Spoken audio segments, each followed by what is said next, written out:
जय हिंद दोस्तों, मेरा नाम है राज और मैं जीजे इन्वेस्टमेंट से बोल रहा हूँ। सो बेसिकली यहाँ पर एक बड़ी अनाउंसमेंट आई है रिलायंस जियो के लिए।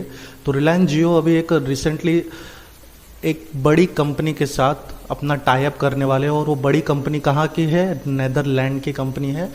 और ये डील से इनको वर्ल्ड वाइज रिकॉग्निशन मिलेगा, जिससे एक बड़ा इनका नाम होगा, और आने वाले समय में शायद ये हमें वर्ल्ड की सबसे बड़ी टेलीकॉम इंडस्ट्री भी हमें पता चल सकता है। सो यहाँ पर जो टी मोबाइल कंपनी है, जो नेदरलैंड की टी मोबाइल कंपनी है, उसमें अपना खरीदारी कुछ 5.9 बिलियन डॉलर्स का वो करने वाले हैं। ठीक है, अभी तक ये पूरा कंफर्म हुआ नहीं है टी मोबाइल के साथ जो डील है, क्योंकि अभी ये फिलहाल पेपर्स में चल रहा है। अगर आपको एक चीज़ में नोटिस करा दूँ, जो जियो फ़ोन का और टी मोबाइल का जो ये संबंध है, ये संबंध उनका 2017 से है।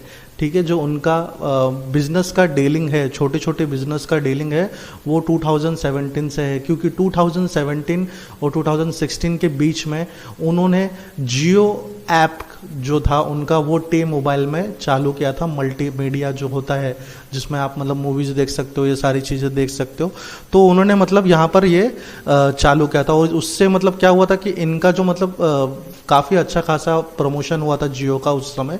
तो उससे यहाँ पर भी मतलब लोगों को पता चला था कि हाँ भाई, जियो कंपनी करके एक है जो मतलब ऑल ओवर वर्ल्ड को ये प्रोवाइड कर रही है। और अगर देखा जाए तो मतलब रेवेन्यू जो जनरेट किया था स्ट्रीम के थ्रू, लाइक अभी जैसे आप हॉटस्टार देखते हो, नेटफ्लिक्स देखते हो, वैसे जियो ने कुछ उन्होंने 340 मिलियन क्लाइंट बेस्ड का उन्होंने ये किया था उस टाइम।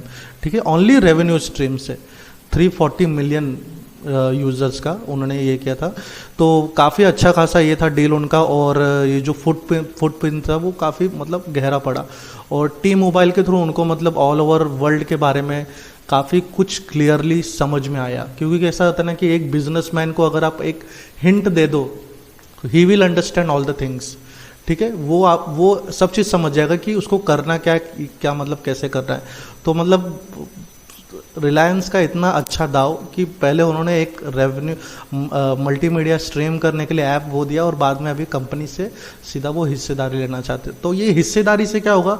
ये हिस्सेदारी से बेनिफिट ये हो जाएगा कि ऑल ओवर यूएस में, नेदरलैंड में और भी बहुत सारी कंट्रीज में रिलायंस अपना दबदबा जमा पाएगी। और इससे आगे टाइम में 880 से भी आगे रिलायंस जा सकता है जियो। तो ये काफ़ी अच्छी शुरुआत है अगर देखा जाए टेलीकॉम इंडस्ट्री के रिलेटेड।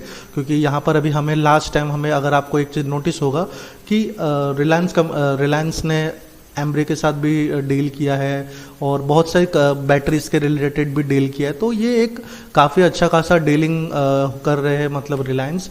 और अगर आपको पता होगा कि ऑलरेडी इंडिया में अभी आइडिया जो वोडाफोन है उसकी तो हालत खस्ता है।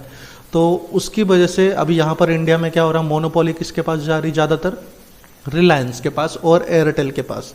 तो अब दो मेजर ओनली पड़े हुए हैं। ठीक है, अब दो मेजर पड़े हुए हैं, लेकिन उनके पास अभी अगर बाहर जाएगी कंट्री, अगर कोई कंपनी बाहर जाती है, ठीक है, तो वहाँ पर इंडिया जैसे रूल्स एंड रेगुलेशंस इतने नहीं रहेंगे।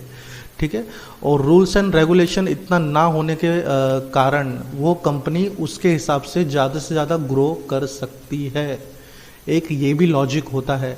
ठीक है, वो चांसेस अलग है कि वो कंट्रीज़ के मतलब कैसे रूल्स एंड रेगुलेशन से, वो तो बात की बात है। लेकिन एज पर अगर आप एक चीज़ नोटिस करोगे, जो टेस्ला हमारे इंडिया में आना चाहती है इतने टाइम से, लेकिन he still not able to come in India. Why? Because of many regulations, many taxations, all the things.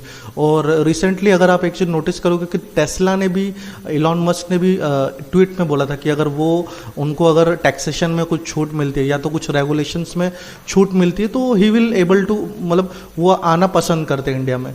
तो आप देख सकते हो कि अगर बाहर रिलायंस जाएगी तो उनके लिए एक ब्रॉडर वे, बहुत ही ब्रॉडर पिक्चर खुल जाएगा उनके लिए। और आने वाले समय में शायद जो उनका ग्रीन एनर्जी का जो सपना है, रिन्यूएबल एनर्जी का, तो वो शायद पूरा हो सके, क्योंकि वहाँ से उनको बड़े बड़े डील्स मिल सकती है। ठीक है, और डील्स प्लस टेक्नोलॉजी, ठीक है, टेक्नोलॉजी इज ऑल्सो इम्पॉर्टेंट, क्योंकि वो टेक्नोलॉजी, बाहर की टेक्नोलॉजी जब इंडिया में आएगी तो यहाँ पर उससे काफ़ी कुछ बेनिफिट होगा कंपनी को। बेनिफिट क्या होगा कि वहाँ की टेक्नोलॉजी यहाँ पर जब लाएंगे तो वो सस्ते में होगा, ठीक है, तो वो सस्ते में होने की वजह से और उनको फिर बेनिफिट होगा, कंपनी को पीएनएल में बेनिफिट होगा, और इससे इनडायरेक्टली इन्वेस्टर को भी बेनिफिट होगा, क्योंकि यहाँ पर क्लियरली शो हो रहा है कि आने वाले 4 साल में या 5 साल में we can see Reliance double, ठीक है, जो अभी 2100-2200 रुपया चल रहा है वो हमें 4000 भी दिख सकता है, क्योंकि जिस हिसाब से डील्स हो रही है Facebook, Googles, all over the जितने भी ब्रांड्स है, बड़ी बड़ी ब्रांड्स है, उनके साथ रिलायंस डील कर रही है, तो आने वाले समय में तो मतलब लॉन्ग टर्म के लिए तो काफ़ी इनका बहुत ही बड़ा सरप्राइज़ होगा सब लोगों के लिए। तो देखते हैं अभी इसका डील का कितना ओपन होता है, क्योंकि देखिए मैं आपको एक हिंट दे दिया हूँ कि 2017 से ये डील चल रहा है, मतलब उनका बातचीत चल रहा है, तो ऑफकोर्स डील तो प्रोबेबिलिटी चांसेस सही है कि होना ही होना है, ठीक है, क्योंकि अगर इतने साल से अगर डील चल रहा है तो वो मान जाते लोग, ठीक है, और उनको खरीदने को भी ये नहीं होता, ठीक है। So thank you very much friends. और हाँ, आप अगर हमारे टेलीग्राम चैनल पे नहीं हो तो आप ज्वाइन कर सकते हो और हमारे प्राइस एक्शन स्ट्रैटेजी ये सारी चीज़ें भी सीख सकते हो लर्न एंड अर्न मेंबरशिप में, और हमारे स्प्रेड स्ट्रैटेजी भी सीख सकते हो। स्प्रेड स्ट्रैटेजी में आपको बता दूँ, स्प्रेड स्ट्रैटेजी ऐसा चीज़ है कि मार्केट अगर वॉलेटाइल या कहीं भी जाए you will able to earn money, ठीक है। हम लोग डेली 4000 to 5000 कमा लेते हैं अच्छा खासा रिटर्न से, बट लॉसेस भी है, ऐसा मैं नहीं बोल रहा हूँ कि आपको 100% प्रॉफिट मिलेगा, लॉसेस भी है, तो आप वो देखिए, आप टेलीग्राम में आके देखिए, आपको पसंद आएगा तो आगे की बात करेंगे।